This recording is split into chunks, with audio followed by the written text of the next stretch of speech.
Hi mga idol, nandito kami ngayon sa farm ni Madam. Ito ang farm ni Madam mga idol. Check natin. Ayan. Napakaganda ng mga damo dito mga idol, no? Ang farm ni Madam. Ito yung kanyang lupain dito sa Davao. Ayan yung mga punong kahoy niya, oh. Ang lalaki ng punong kahoy at yung mga sagbot dito mga idol ay napakataba. At dito kami ngayon sa farm para manguha kami ng butong.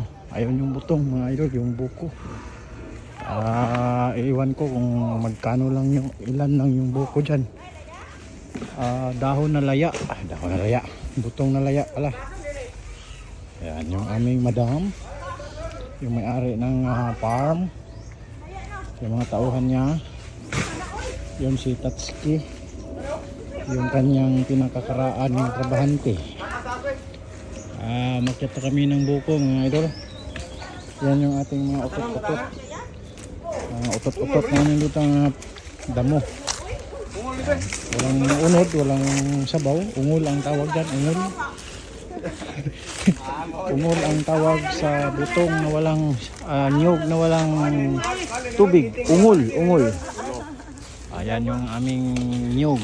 Isang puno na lang ang natira. At ngayon ay inakyat na sa aming kaibigan, sa aming idol, ang aming farm, mga idol. Pangita ganyan sa ganina sa kwan siya sa tong vlogger, itong post office ba?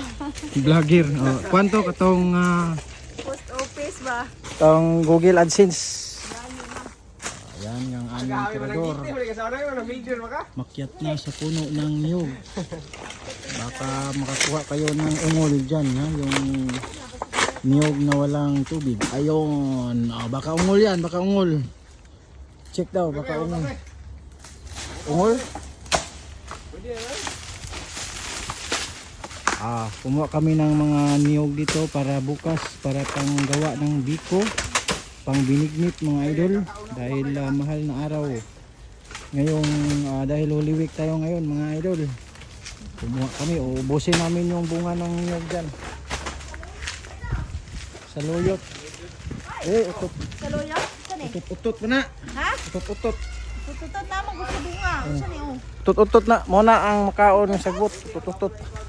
Yung sili oy. Utot lagi na. Ayun yung aming kaibigan. Grabe, napakasipag mag-akyat ng niyog. Yan, utot lagi na. Nagtanong yung aming tagyan ng farm. Okay. Ayan mga idol. Perfect.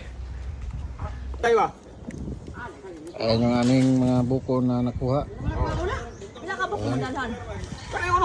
Hindi na buko yan. Gubi na yan mga kaibigan dahil matigas na yung laman. Pwede pa din na. Pwede man eh.